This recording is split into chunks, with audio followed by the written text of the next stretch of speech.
Bismillahirrahmanirrahim. Assalamualaikum warahmatullahi wabarakatuh. Apa kabar anak-anak? Sehat?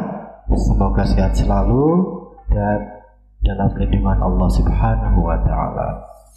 Baik, hari ini kita akan masuk pada materi jiwa lebih tenang dengan banyak melakukan sujud. Nah, sebelum masuk ke materi, Bapak akan sampaikan dulu peta konsepnya. Jadi nanti kalian ada gambaran apa saja yang akan kalian pelajari.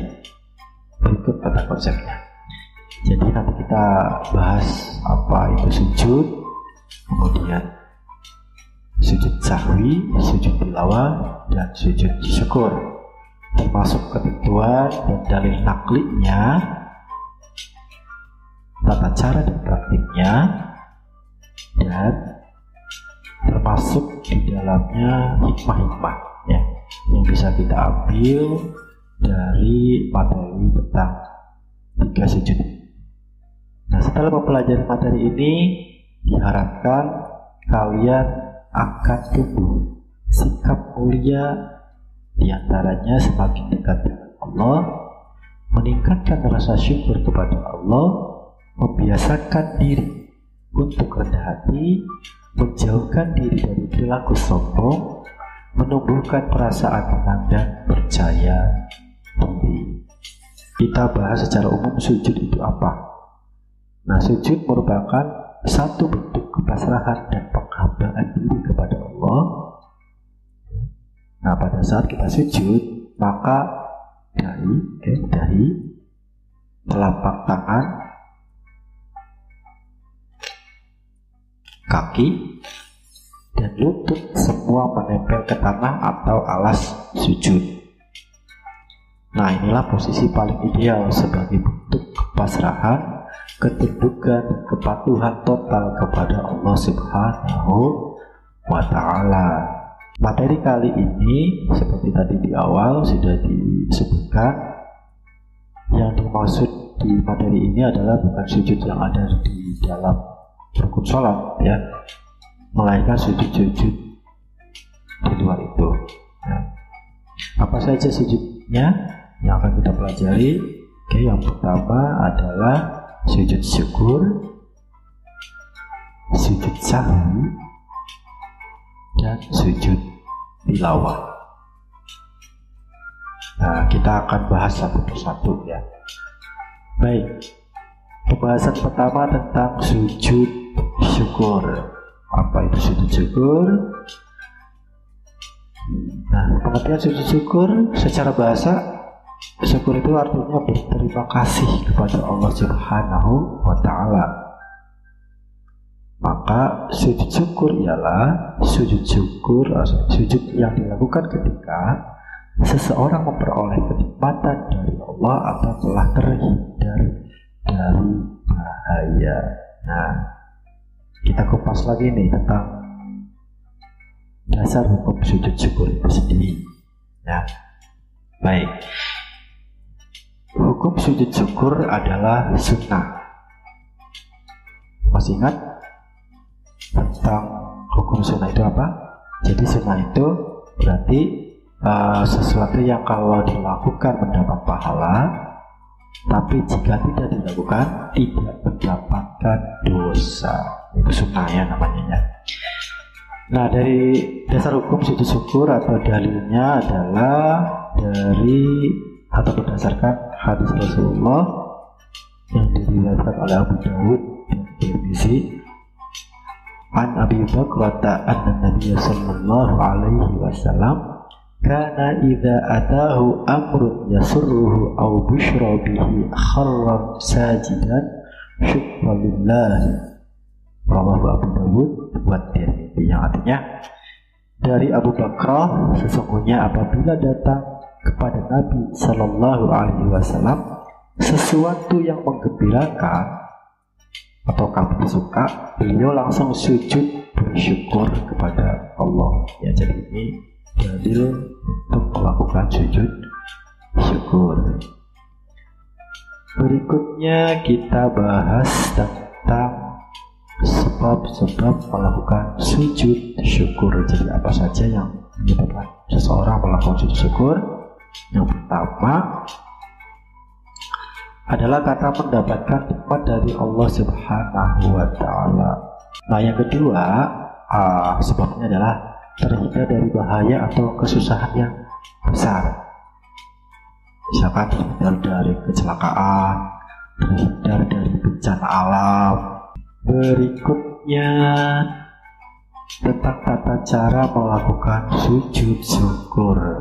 Nah, caranya yang pertama menghadap kiblat. Jadi langsung duduk kepada menghadap kiblat. Kita langsung sujud ya dari posisi apapun. Nah, yang kedua itu niat untuk sujud syukur.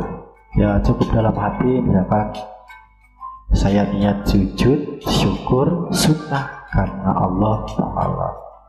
Nah, berikutnya lakukan sujud seperti sujud dalam sholat dengan membaca doa sebagai berikut. Ya, Subhanallahi walhamdulillah wa la ilaha illallah wallahu akbar wa la hawla wa la quwwata illa billahil aliyyil azim, yang artinya Maha suci Allah dan segala puji bagi Allah. Tiada Tuhan selain Allah, Allah Maha besar dan tiada kekuatan serta daya upaya kecuali atas izin Allah yang Maha tinggi dan Maha agung. Nah, baik, berikutnya setelah membaca doa itu duduk kembali. Ya. Dan yang terakhir yaitu melakukan salam, seperti sholat, salam ke kanan dan ke kiri. Nah, baik, berikutnya hikmah sujud syukur. Apa aja ya? Hikmah itu semacam ya pelajaran yang bisa kita ambil dari sujud syukur. Yang pertama, terhindar dari sifat sombong atau angkuh. Baik, berikutnya hikmah yang kedua yaitu memperoleh kepuasan batin berkaitan dengan anugerah yang diterima dari Allah Subhanahu wa Ta'ala. Hikmah ketiga, merasa dekat dengan Allah, taqarrub billah, sehingga memperoleh bimbingan dan hidayah. Nah, yang keempat yaitu memperoleh tambahan nikmat dari Allah Subhanahu wa Ta'ala dan selamat dari siksa. Ya. Berikutnya kita akan membahas tentang sujud sahwi. Tentang sujud sahwi. Sujud sahwi secara bahasa artinya lupa. Nah, sujud sahwi adalah sujud yang dilakukan karena lupa atau ragu-ragu di dalam sholat. Sujudnya 2 kali dan dilakukan setelah membaca tahiyat akhir sebelum salam. Ya, jadi setelah tahiyat akhir jangan dulu salam tapi lakukan sujud sahwi. Ya. Berikutnya tentang dasar hukum sujud sahwi. Nah, dasar hukum sujud sahwi itu berdasarkan hadis Rasulullah juga, yaitu yang diriwayatkan oleh Ahmad dan Muslim. An Abi Sa'id al-Khudri qala Nabi sallallahu alaihi wasallam, "Idza syakka ahadukum fi salatihi falam yadrikum salasa aw arba'an falyamrahi syakka wal yabni ala mastayaqana thumma yasjudu sajdataini qabla ay yusallim." Dari Abu Sa'id al-Khudri, Nabi sallallahu alaihi wasallam bersabda, apabila salah seorang di antara kamu ragu dalam salat apakah ia sudah mengerjakan 3 atau 4 rakaat, maka hendaklah menghilangkan keraguan itu dan diteruskan salatnya menurut yang diyakini. Kemudian hendaklah sujud 2 kali sebelum salam. Hadis riwayat Ahmad dan Muslim. Itu dasar hukum dari sujud sahwi. Ya. Nah, berikutnya tentang sebab-sebab melakukan sujud sahwi. Nah, sujud sahwi dilakukan karena pertama, lupa meninggalkan salah satu rukun sholat seperti melakukan ruku, iktidal, atau sujud. Misal kita sholat, habis baca surat setelah Al-Fatihah, langsung sujud, rukunya dilewat, iktidalnya juga dilewat. Atau mungkin ruku, habis ruku gak iktidal, langsung sujud. Nah, itu penyebab atau sebab kita melakukan sujud sahwi. Nah, berikutnya lupa atau ragu jumlah rakaat sholat ya, lupa atau ragu jumlah rakaat. Nah, tadi seperti yang di dialog Islam tadi, sebenarnya kalau kita ragu ya kan antara 3 atau 4, saya udah melakukan 3 rakaat atau 4 rakaat ketika sholat duhur misal. Maka yang pertama dilakukan adalah ambil dulu rakaat terkecil, rakaat yang paling sedikit itu 3 rakaat, jangan ambil 4 rakaat, 3 rakaat dulu. Nah, setelah itu baru melakukan sujud sahwi sebelum salam, setelah tahiyat akhir. Oke, berikutnya sebab melakukan sujud sahwi adalah lupa membaca doa qunut. Nah, itu bagi kita atau kalian yang membiasakan qunut. Tapi kalau yang tidak membiasakan qunut, yaitu tidak usah melakukan sujud sahwi. Ya. Kemudian sebab berikutnya adalah lupa melakukan tasyahud awal. Ya. Jadi kalau lupa tidak tasyahud awal, itu hendaknya melakukan sujud sahwi.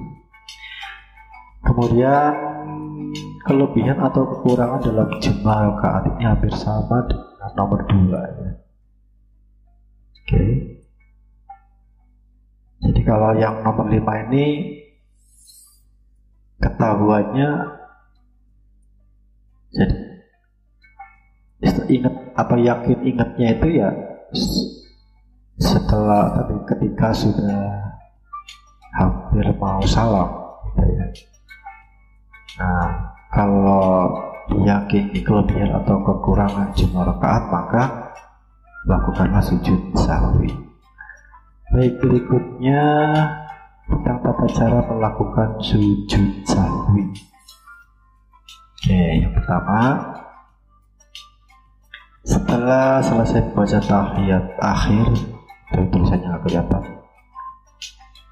Oke, lanjut ya. Setelah selesai membaca tahiyat akhir, langsung sujud lagi dengan membaca Subhana man la yanamu wa la yashu. Oke, diulang. Subhana man la yanamu wa la yashu. Oke. Nah, setelah baca itu, kemudian bangun dari sujud disertai dengan mengucapkan takbir seperti sujud biasa. Berikutnya, kemudian duduk sebentar, lalu takbir dan dilanjutkan sujud lagi dengan doa yang sama dengan sujud pertama. Setelah itu duduk kembali dan diakhiri dengan salam. Nah, itulah tata cara melakukan sujud sahwi. Baik, berikutnya hikmah sujud sahwi. Hikmah yang bisa kita ambil dari sujud sahwi adalah manusia tidak boleh berperilaku sombong dan angkuh karena manusia adalah tempat salah dan lupa. Yang kedua, kita diajarkan untuk bisa memahami bahwa orang lain juga bisa salah. Kemudian dengan sujud sahwi kita bisa ambil hikmahnya adalah kita bisa menghindari sifat takabur. Atau sujud berikutnya yaitu tentang sujud tilawah. Apa sih sujud tilawah itu?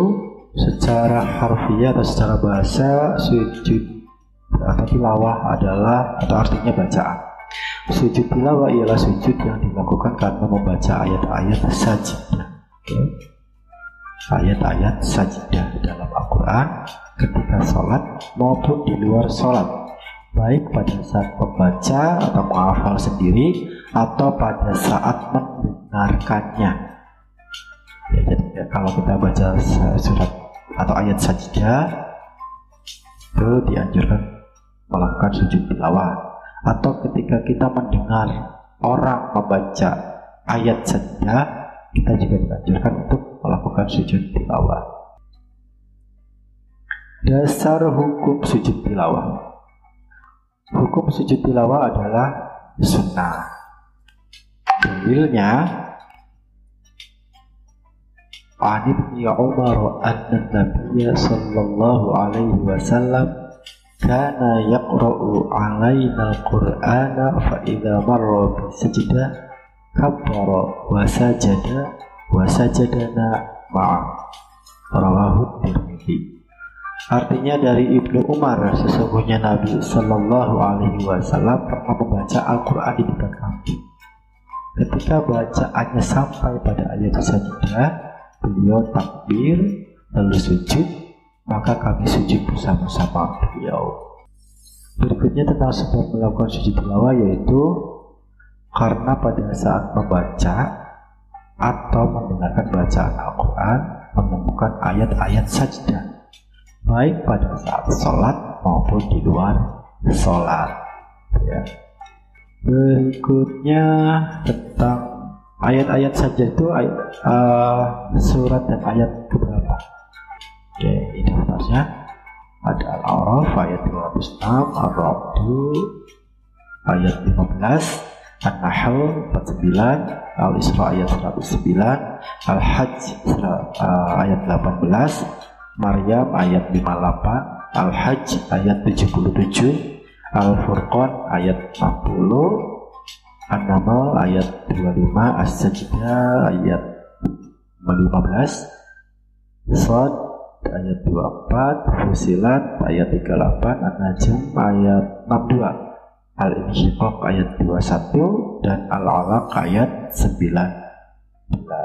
Syarat sujud tilawah. Yang pertama, kita harus suci dari hadas dan najis. Berikutnya,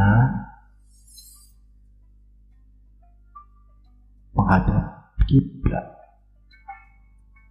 Seperti orang sholat menghadap kiblat. Itu kalau yang dilakukan ketika berdua sholat ya. Soalnya nanti ada sujud tilawah ketika di dalam sholat.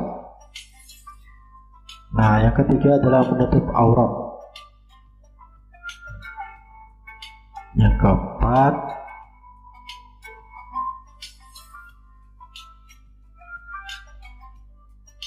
kemudian rukun sujud tilawah itu apa aja? Kemudian rukun sujud tilawah itu apa saja?